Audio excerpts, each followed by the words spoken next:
Merde. C'est parti.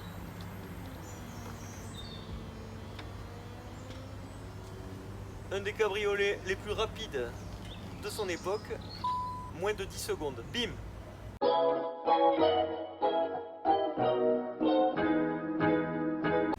Bonjour à tous et bienvenue sur Atmo. Je tiens à remercier Volkswagen Lormont pour le prêt de ce véhicule. Ce n'est pas un placement de produit. C'est donc le tout dernier Volkswagen T-Roc cabriolet qui est disponible depuis cet été. C'est une quasi-exclusivité, il y en a très peu sur YouTube. Donc rien que pour ça les gars. Ce véhicule repose sur une base du T-Roc sorti en 2017.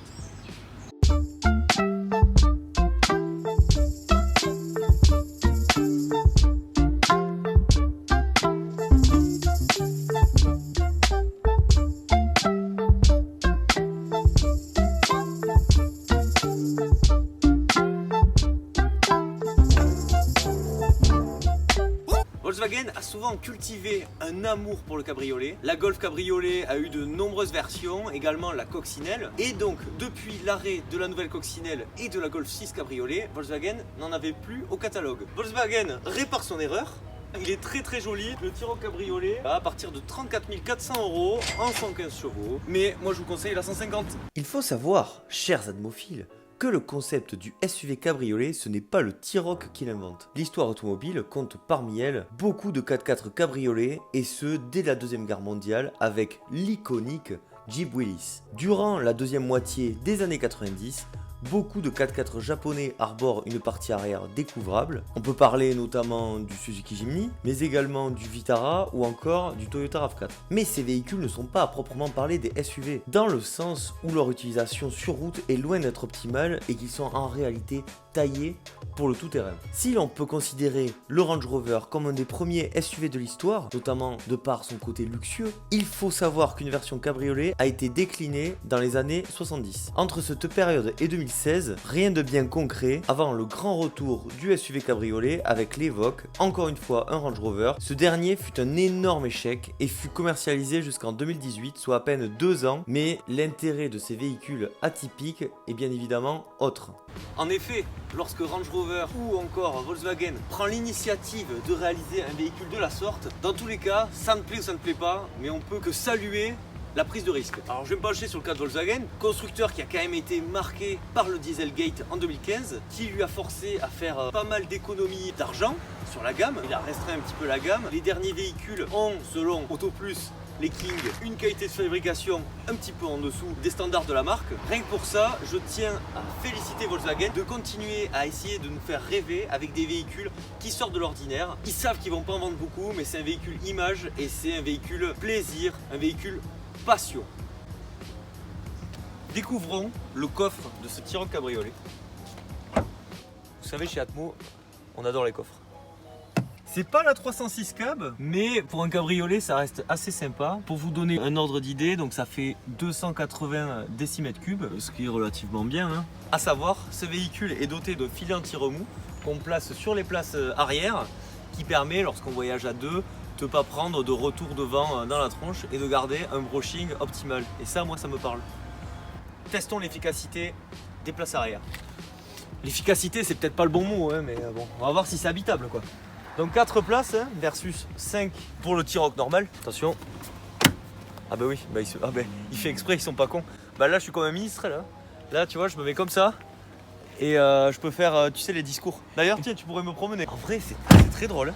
J'ai l'impression d'être, je sais pas. D'être sur ton cheval. Oui, un peu. On dirait genre Hollande quand il a remonté les Champs-Élysées. Ah oui. Eh ben, on dirait ça. Donc, sensation à l'arrière, pour 2 personnes, même 2 adultes, à part s'ils font 1m90, là ça va commencer à devenir compliqué. Mais 1m80 et moins, ça passe easy quoi. Atmo approuve. En plus, il y a même 2 prises USB-C, c'est quand même à noter. Pour 4, c'est bien. Pas plus après. Hein. Au niveau de la planche de bord, on est sur du T-Roc classique avec un écran assez grand. Vous avez le GPS et puis ensuite donc la touche pour l'Apple CarPlay, très important, le téléphone, le commande volant.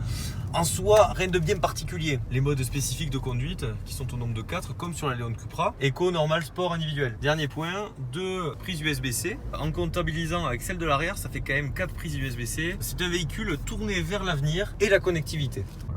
À bord de ce T-Roc cabriolet, très agréable de de le conduire. Le volant est très confort, le tableau de bord aussi est vraiment sobre. Il est vraiment confort aussi. Et vraiment confort. La boîte de vitesse, les TSG, je trouve très fluide. Bien sûr, mettre les phares sur automatique, ça c'est le côté aussi pratique. C'est de l'inédit en plus. C'est de l'inédit, voilà. Auto. Les phares auto. C'est une voiture à 43 000 €, ça fait plaisir. Il y a les vitres électriques aussi apparemment. Ouais, voilà, les vitres électriques aussi. Pareil. Sinon, je trouve que c'est plutôt confortable. Et puis on connaît vos problèmes de dos en plus. Voilà, donc, mes là c'est un problèmes de dos, expert qui pas- parle. Voilà. Non mais vraiment, elle a de bons points.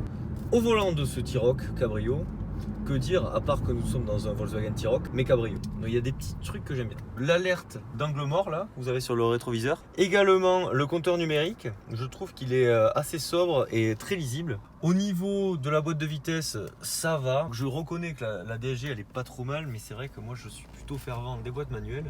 J'aurais bien voulu voir ce que ça donne d'ailleurs en boîte manuelle avec le 115. Volkswagen si jamais vous regardez bien la vidéo. D'ailleurs Volkswagen Lormont, je tiens vraiment à vous remercier, c'est sympa de nous faire confiance. Sinon j'avais omis de parler de la conso, 8 litres à peu près, ça va quoi.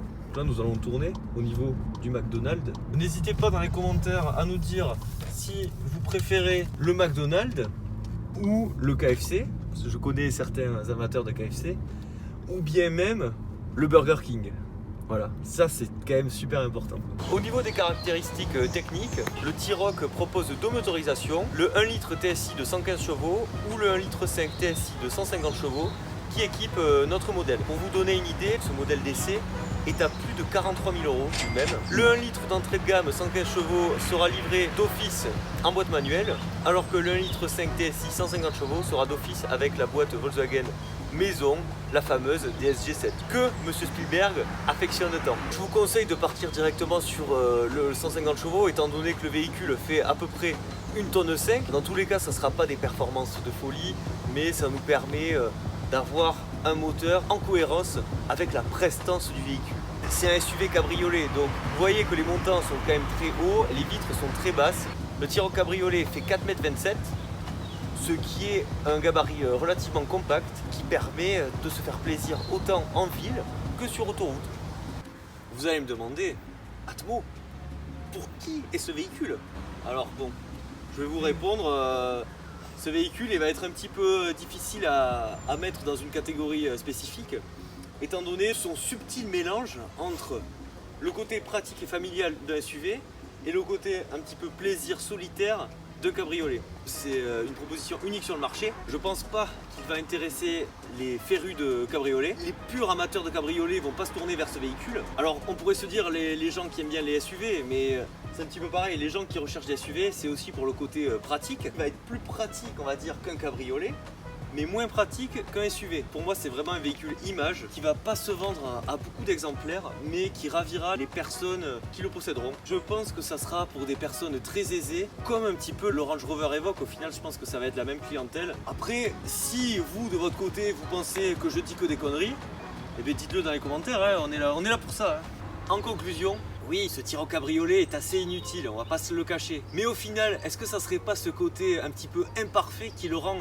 si attachant? Dans un monde automobile où les constructeurs cherchent toujours à être le plus rentable, à nous proposer des véhicules standardisés, Volkswagen arrive avec une offre vraiment rafraîchissante avec ce T-Roc. Je suis vraiment étonné de la part de ce constructeur de nous proposer de série un concept aussi sympa, il faut le dire. L'habitacle, je suis un petit peu moins fan, mais c'est vrai que ce véhicule a des lignes spectaculaires. On dirait presque un concept car. Donc oui, ce véhicule est inutile, mais oui, il fait plaisir. Et d'autant plus en cette année 2020 qui a été assez dure pour tout le monde. Ce T-Roc cabriolet est un rayon de soleil dans ce malheureusement triste paysage automobile en 2020.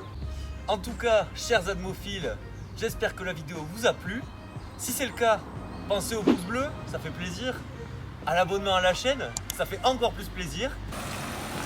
Abonnez-vous. Et puis également, pensez aux commentaires pour faire péter le référencement de la vidéo et qu'on soit en numéro 1 tendance devant Villebrequin. Donc, pour se mémorer, Villebrequin en PLS. En PNS.